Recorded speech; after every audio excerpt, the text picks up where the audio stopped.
Je pense qu'on aura plein de questions à vous poser. Moi, j'en ai déjà une. Est-ce que ça veut dire que l'Homo sapiens est un génocideur? Non, non, non, non, sûrement pas à ce point. Mais ce qu'il faut savoir quand même, parce qu'on continue à se poser des questions sur, par exemple, la disparition des Néandertals. Alors, la disparition des Néandertals, ça nous intéresse beaucoup, puisque ça s'est passé en Europe. Et Néandertal, on l'a bien connu, on le retrouve partout. C'est un homme distingué, c'est un homme tout à fait civil, qui faisait des outils de pierre tout à fait superbes, qui collectionnait les fossiles et les minéraux, et ça me touche personnellement beaucoup, dès 100 000 ans. Hein. Le premier petit naturaliste était Néandertal. On trouve ça au fond de ses habitations, c'est quand même touchant. Qui enterrait certains de ses morts. Les autres, il les mangeait. Hein. Mais enfin, peut-être aussi pour des raisons rituelles, pas forcément par gourmandise. Et donc, on se pose des questions pour savoir comment il se fait que, ça fait l'objet d'ailleurs d'une exposition au Musée de l'Homme en ce moment, que Néandertal soit mort.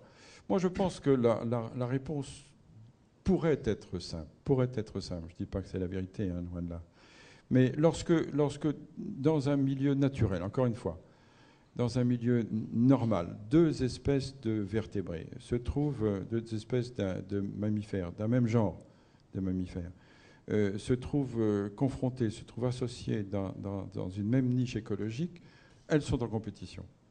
Et à partir du moment où elles sont en compétition, même si la compétition est passive, cette compétition va aboutir à la disparition de l'un, forcément au profit de l'autre. Et j'ai l'impression que... Il n'y a pas surpopulation. Non, non. La population qui a été estimée, ça m'a beaucoup marqué d'ailleurs, qui a été estimée il y a peu de temps, alors il faudrait revoir ça de près, mais c'était de l'ordre de 5 à 10 000 habitants pour toute l'Europe. Il y a 500 000 ans. On a fait... Il y a combien d'années? Il y a 100 000 années. 100 000 ans? Oui, il y a 100 000 ans. C'est-à-dire que c'est rien du tout. Ces gens ne se rencontraient pas sans cesse. Et cependant l'un a disparu au bénéfice de l'autre. Oui. Alors, justement, il y a une chose intéressante là en ce qui concerne les cerveaux.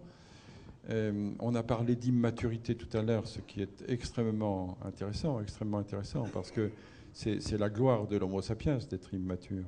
Parce que ça lui donne du même coup le temps d'apprentissage qui est un temps considérable, un temps extrêmement important. On a vu que la dernière maturation se faisait autour de 18-20 ans, la dernière des maturations, hein, pas l'ensemble, puisqu'il y a beaucoup de maturations qui se font au fil des années. La première des 2 ans. On a trouvé des restes d'enfants d'1 an, à la fois d'Homo sapiens ancien et de Néandertal ancien. Eh bien, le Néandertal à 1 an a 70% déjà de son cerveau d'adulte. Alors que le petit humain à cet âge-là a moins de 50% de son cerveau d'adulte. Et peut-être que l'histoire tient à cela, c'est-à-dire que l'un aura forcément beaucoup plus de temps pour se fabriquer un beau cerveau qui fonctionnera comme les nôtres ce soir. Exagère. Et alors que Néandertal ira beaucoup plus vite dans l'installation de son cerveau d'adulte. Alors, donc, 2 réponses. Peut-être une simple cohabitation qui s'est mal passée pour des raisons de compétition, simplement, même si la compétition est passive. Ou alors, peut-être, un avantage pour le dernier, pour l'Homo sapiens, qui a eu beaucoup plus de temps d'apprentissage que n'en a eu l'autre. Bonsoir Yves Coppens, vous nous avez passionnés. Hein. Merci. Je me sens plus intelligent après vous avoir entendu. Votre histoire de l'individu qui se réduit pour mieux s'adapter dans une île et faire face donc à moins de vivres, moins de d'environnement, est-ce que c'est pas là la survie de l'être humain? Demain, on n'aura plus assez d'oxygène pour respirer, on n'aura plus assez de terre à cultiver. Est-ce que c'est pas là dans une perspective d'évolution pour pouvoir rester vivant sur Terre? On devient tous microscopiques et on peut continuer à vivre avec un gros cerveau. Oui, d'abord, je ne serais pas aussi pessimiste que vous l'êtes. Je vois que vous lisez mon copain Nicolas Hulot. Mais je ne sais pas, parce que cette réduction de ce petit Homo floresiensis, puisque c'est son nom, s'est faite évidemment naturellement, mais avouez que c'est étonnant. J'ai travaillé un petit peu les îles de la Méditerranée et puis aussi les îles de l'Indonésie. Et notamment, moi, j'ai travaillé beaucoup dans le temps sur les provocidiens, c'est-à-dire les animaux à trompe. Eh bien, en Méditerranée, ce sont les éléphants. En Indonésie, ce sont les stégodontes. Mais ce sont des bêtes à trompe de toute manière. Et c'est d'autant plus intéressant que cette spéciation et cette réduction de taille se font en même temps. C'est-à-dire que, par exemple, en ce qui concerne les éléphants, l'espèce d'éléphant de Chypre n'est pas l'espèce d'éléphant de Malte, qui n'est pas l'espèce d'éléphant de Crète, qui n'est pas l'espèce d'éléphant de Sicile. Ce sont à chaque fois des éléphants différents, avec une réduction de taille qui ne s'est pas forcément faite d'ailleurs au même rythme et finalement pour aboutir au même résultat. Et en Indonésie, il y a comme ça des bêtes qui se sont réduites, et ça s'appelle les stégodontes. Les stégodontes, ce sont des sortes de gros éléphants aussi. Et il y a l'espèce la plus réduite qui soit, qui s'appelle Stegodon sondari, du nom d'un de mes amis hollandais, hélas décédé, Sondar. Ce Stegodon sondari se trouve dans l'île de Flores et c'est le plus petit des stégodontes jamais rencontrés. Donc qu'il y ait cet homme. Si je réagis de cette manière-là, c'est que nos amis et collègues américains en ce moment font des colloques et se battent pour savoir ce que ça veut dire. Et alors évidemment, il y a le clan de ceux qui disent c'est pathologique, et puis il y a ceux qui, comme moi, tentent de dire que ça peut être naturel, puisque les éléphants ont bien déjà fait des choses analogues, et les hippopotames aussi, et les cervidés aussi. Un ami de Marseille qui s'appelle Bonifay, Eugène Bonifay, a fouillé récemment dans le nord de la Corse, du côté du Cap Corse. Et il a fouillé un trou, une sorte de cavité, qui pensait avoir été habité par l'homme, mais en fait, pour le moment, il n'y a pas de traces humaines. Mais il y a trouvé des Cervus megacéros. Le megacéros, c'est un cerf superbe, avec des bois immenses, qui a été conservé, par exemple, dans les tourbières d'Irlande. Et c'est une très grosse bête, à l'époque où l'Irlande n'était pas une île. Hein. Attention, pas d'ambiguïté. Eh bien, là, en Corse, les mégacéros sont comme ça, c'est comme des jouets. C'est marrant, hein, ce sont des bêtes qui ont exactement la même morphologie. Enfin, dans le détail, peut-être pas tout à fait. Ça c'est peut-être pas réduit de façon régulière. Mais les bois sont identiques, et puis il n'en a pas un ou deux, il en a, je ne sais pas, 10, 20, il m'en a montré des quantités. Alors là, je réagis. D'abord, c'est intéressant de voir que ce petit bonhomme a un cerveau qui apparemment a continué à bien fonctionner malgré sa petite taille, hein, ce qui est intéressant. Hein. Moi, j'ai vécu à l'époque où on parlait du Rubicon cérébral. On disait en dessous de telle capacité, ça ne peut pas être un homme. C'est plus, comme toujours, c'est plus compliqué que ça et c'est plus subtil que ça, bien sûr. Et d'autre part, on dit en ce moment, comme on disait au XIXe siècle pour Néandertal, premier Néandertal qu'on a trouvé, on a dit c'est un cas pathologique. Il a du rachitisme et puis il a pris des coups sur la tête. C'est pour ça qu'il a cette tête-là. Donc c'est un cas pathologique. Et puis le deuxième, c'était aussi un malade. Puis quand même, le troisième, c'était embêtant parce qu'il avait la même morphologie. Puis quatrième, cinquième, finalement, on en a fait une espèce. Et donc, même chose pour celui-ci. On a trouvé un, on a dit s'il est pathologique. Et puis on en est à 9 maintenant. Donc il faut y croire. Moi, j'y crois depuis le début, mais ça, c'est autre chose. Par ailleurs, on vient de trouver des outils. Même chose que au XXe siècle cette fois, c'était dans les années 20. Dans les années 20, après avoir trouvé le Pithecanthrope qu'on avait aussi rejeté puis finalement admis, on trouve l'homme de Pékin. L'homme de Pékin, Homo erectus, mais qu'on appelait à ce moment-là Sinanthropus pekinensis. Homo erectus, 500 000 ans. Alors on venait de faire l'effort pour l'homme de Java, on se dit, bon, là-bas, au bout de la Chine, un Homo erectus, 500 000 ans, d'accord, il est un petit peu de la famille, il est un peu à part, mais il est quand même un petit peu de la famille. Et puis on a trouvé des outils. Ah, pas possible, pas possible. On a la tête dure hein, quand même. Pas possible. Qu'est-ce qu'on a dit? On a dit, mais non, s'il y a des outils, avec une tête pareille, il n'est pas capable de faire des outils. Donc les outils ont été faits par un vrai homme, un homme beau. Et pourquoi cet Homo erectus se trouve à côté des outils? Ben parce que l'homme beau, qu'on n'a pas trouvé encore, il a bouffé l'Homo erectus, pardi. Voilà. Alors ça, j'attends ça. Hein. Vous allez voir, ça va apparaître dans les journaux bientôt. Il y aura sûrement un collègue qui va dire il y a un Homo sapiens qui est arrivé dans l'île, et c'est lui qui a fait les outils, c'est lui qui a fait le feu, et il a mangé, ça doit être bon d'ailleurs, un petit bonhomme d'1 mètre de haut, il a mangé l'Homo floresiensis. Donc voilà pourquoi je m'insurge. Je règle mes comptes grâce à vous, merci beaucoup.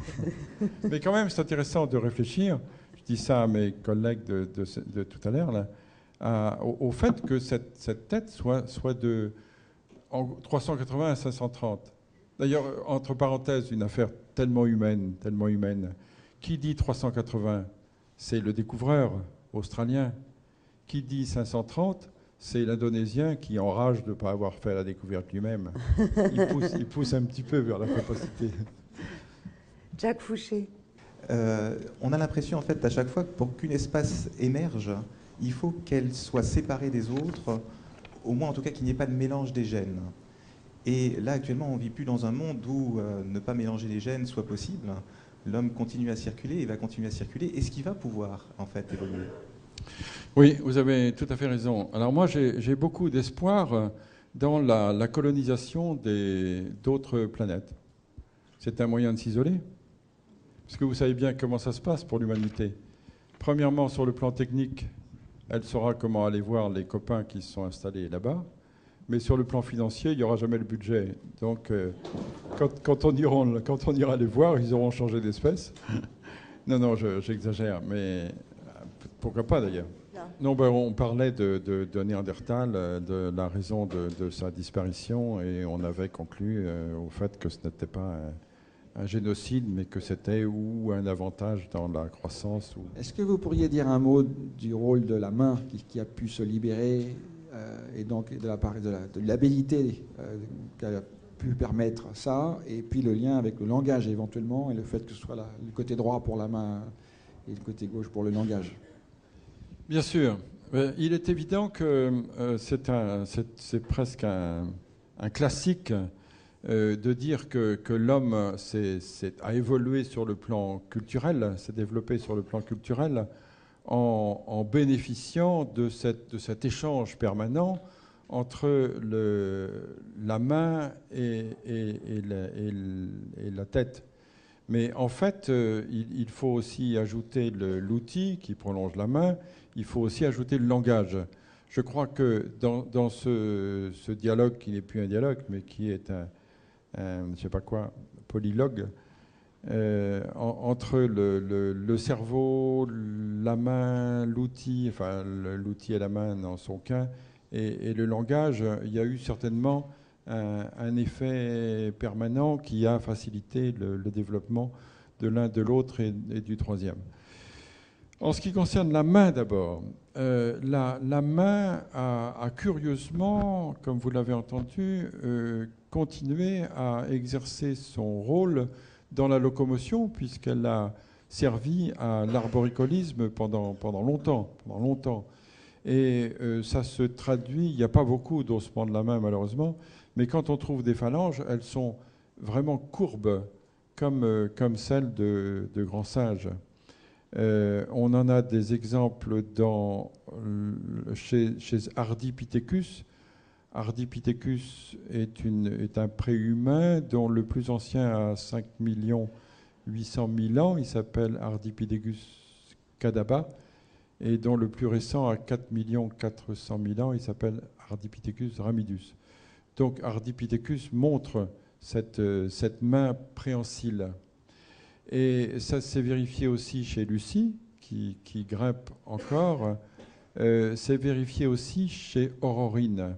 Ça fait quand même 3 préhumains qui montrent la perpétuation, la continuation du rôle de la main dans la locomotion. Aurorine, à quel âge? 6 millions. Elle est 6 millions, 6 millions, oui. Et la main n'est donc totalement libérée que chez des formes qui peuvent avoir 4 millions d'années, c'est celles dont j'ai parlé, qui sont cette fois-là bipèdes exclusifs et qui n'ont plus de rôle à jouer dans l'arboricolisme, qui n'ont plus d'autres locomotions que la bipédie.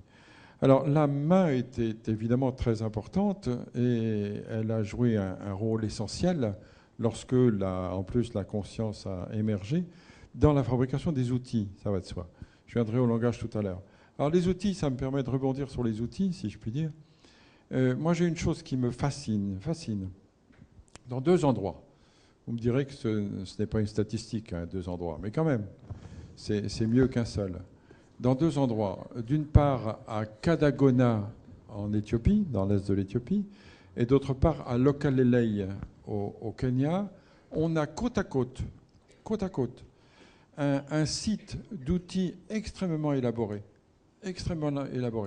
qui montre que le fabricant, l'artisan, avait bien compris la pierre, avait bien compris le sens de la pierre, avait bien compris la manière de taper dessus pour en tirer le meilleur profit. Et d'autre part, un autre site contemporain, chaque fois, 2 fois quand même, 2 fois de suite, un autre site contemporain qui, lui, ne comprend que des outils très mal faits. Comme si cet fabricant-là, cet artisan-là, n'avait rien compris au caillou, avait tapé n'importe comment sur n'importe quoi pour obtenir des choses à moitié coupantes de temps en temps par chance, quoi. Alors, de quoi s'agit-il? Le site de Kadagona, c'est 2,6 millions. Le site de Lokalelei, c'est 2,3 millions. Un peu plus de 2,3 millions. Quand même, c'est beaucoup. Alors, là, est-ce qu'il s'agit, on parle de mains, est-ce qu'il s'agit de 2 hominidés qui ont eu la conscience suffisante pour faire des outils à 2 fois? La conscience aurait donc émergé 2 fois et il y aurait eu invention 2 fois de l'outil. Est-ce que c'est le même bonhomme qui s'est appliqué une première fois et n'avait pas tellement de raison de faire mieux pour une autre fonction une autre fois? Ou est-ce que c'est un hominidé qui n'avait pas la conscience mais qui a copié celui qui faisait de beaux outils? Enfin, on en est là, quoi. Mais avouez que c'est fantastique. Ça veut dire qu'à une certaine époque, pourquoi pas d'ailleurs? Parce que dans la nature, on voit des choses comme ça.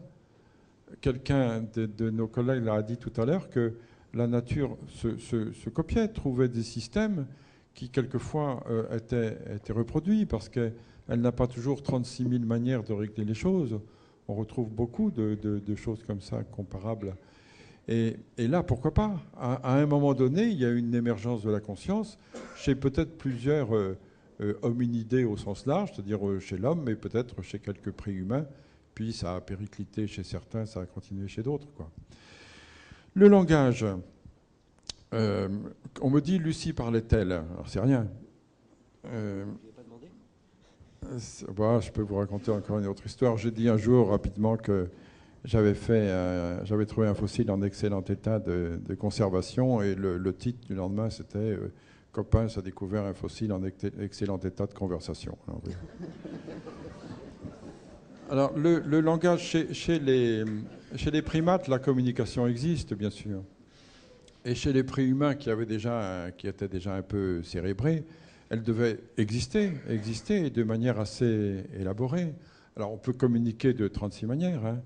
On peut communiquer par des sons, par des cris, par la voix, par des tonalités, par des successions de tonalités, par des signes, je l'ai déjà dit, par des mimes, par des gestes, enfin, etc. Donc il y a beaucoup de moyens de communiquer. Quand on voit les petits, moi j'ai fait un petit trétard, mais j'en ai fait un quand même, et je l'ai bien regardé, croyez-moi. Hein. J'ai pris des notes au fur et à mesure. Et pendant les 18 premiers mois, il s'exprime comme il peut. Il crie, mais il ne crie pas de la même manière chaque fois. Ça dépend ce qu'il veut. C'est très élaboré. J'ai gardé des enregistrements. C'était extraordinaire. Et il n'avait pas le langage articulé, puisque le larynx n'était pas descendu, le pauvre garçon. Mais ça y est, il est bien descendu là. Donc, on jouait pour le langage sur les outils, sur l'approfondissement du palais, sur la réduction de la symphyse de la mandibule, sur le développement des zones où se trouve l'aire de Wernicke ou l'aire de Broca. Enfin, ce n'était pas suffisant. Et puis un beau jour, Jeffrey Lettman de New York a trouvé que, après avoir disséqué beaucoup, que le larynx était en position haute chez tous les vertébrés, de toute manière, chez tous les mammifères, et que ça correspondait à un certain type de base osseuse du crâne. Du moment qu'on a de l'os, nous, on est heureux. Hein. Donc, il suffisait d'appliquer ça aux hominidés, et regardant le basicranium de Lucie, il a décrit donc un larynx en position haute, alors que dès ce que l'on appelle Homo habilis, Homo rudolfensis, dès qu'on appelle le genre Homo dont j'ai parlé brièvement tout à l'heure, apparemment la base du crâne se transforme et ça a l'air de conduire à une reconstitution du larynx en position, sinon basse, en tout cas en train de descendre, quoi.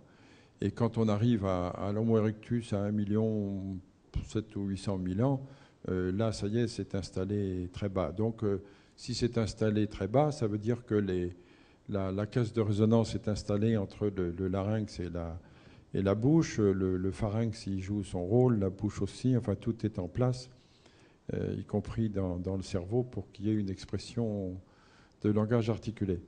Mais il est certain que tout ça, bien sûr, est extrêmement important. Et tout ça a coexisté, c'est co-poussé, oui, c'est ça. Ah oui, coévolué, et même mieux que ça, quoi, parce que c'est mieux qu'une addition, c'est un ensemble de choses qui a joué, mais pratiquement au même moment. Alors, au même moment, j'entends bien, surtout qu'il n'y ait pas de méprise dans ce que je propose. En ce qui me concerne, au même moment, ça veut dire sur le plan naturaliste et géologique, à une même période. Le langage a pu précéder l'outil a pu précéder le langage, ça m'est égal, mais il se trouve qu'il y a quand même des périodes privilégiées, des époques privilégiées, où toutes ces choses-là se sont passées, et ces époques-là, en l'occurrence, c'est en gros entre 3,5 millions et 2,5 millions. C'est pour ça que quelquefois on me dit oui, mais de toute façon, vous ne pouvez pas situer la conscience dans le temps. Si. Ah si. oui. Oui, on peut. Évidemment, à 1 million d'années près, vous me direz que c'est gros, mais entre 2,5 millions et 3,5 millions, ça apparaît. Ça, c'est à ce moment-là. Ni avant, pas avant. À 4 millions, non, ça n'y est pas. 4 millions avec Australopithecus anavensis, même Afarensis qui est là à 4 millions, non. À 2 millions d'années, c'est bien installé. Il y a des outils élaborés, beaucoup de choses. On est déjà dans le phénomène culturel. Oui. Qui avec double. les Homo erectus. Oh, avant. Avant les Homo erectus. Oui. Pas Dès les premiers pas hommes. Lucie. Non, mais Lucie n'est pas homo, si j'ose dire. Monsieur Couve. Oui, 2 questions. La première, une idée m'est venue plutôt, ou est venue d'ailleurs à une personne qui était là, qui a dû partir. En Afrique, il y a bien les Maasai et pas très loin, il y a les Pygmées. À propos de ces tailles différentes dont on parlait avec dont vous parliez avec l'histoire d'Homo florensis. Alors, qu'est-ce que vous pouvez nous en dire? Et la deuxième question. Oui. Non, mais j'en poserai une deuxième. Oui, les Maasai sont des hommes de la savane, les Pygmées de la forêt, et la forêt fonctionne comme une île. Vous savez que dans la forêt, il y a beaucoup de petites formes de mammifères. L'okapi, par exemple, a été découvert il n'y a pas tellement longtemps, enfin il y a quand même peut-être un siècle, mais dans la forêt, la plus petite des girafes. Et le rhinocéros d'Indonésie, qui est une petite forme de rhinocéros, est aussi forestier. Et le petit éléphant qu'on appelle l'Oxodonta cyclotis, qui serait peut-être une autre espèce que l'éléphant d'Afrique, mais c'est pas sûr. Au moins une sous-espèce, quoi. L'Oxodonta cyclotis est aussi un petit éléphant de forêt. Alors, je ne dis pas que tout est réglé de cette façon-là, hein, c'est sûrement compliqué. Mais il se trouve que la forêt est souvent, j'en parlais avec M. Rocard là, il n'y a pas longtemps, la forêt est souvent considérée comme aussi l'équivalent d'une île. Merci. Et tout à l'heure, à une question qui vous était posée à propos des espoirs ou de l'espoir ou de l'avenir de l'homme, de son cerveau, de la taille de la boîte crânienne dans les années futures, les siècles et les millénaires futurs, vous avez répondu, mon grand espoir, c'est l'exploration spatiale. Alors bien sûr, j'aurais bien voulu que peut-être que vous développiez un tout petit peu sur ce thème-là et avoir l'avis de Francis Rocard, bien sûr, exploration du système solaire et bien d'autres choses encore. Bien sûr.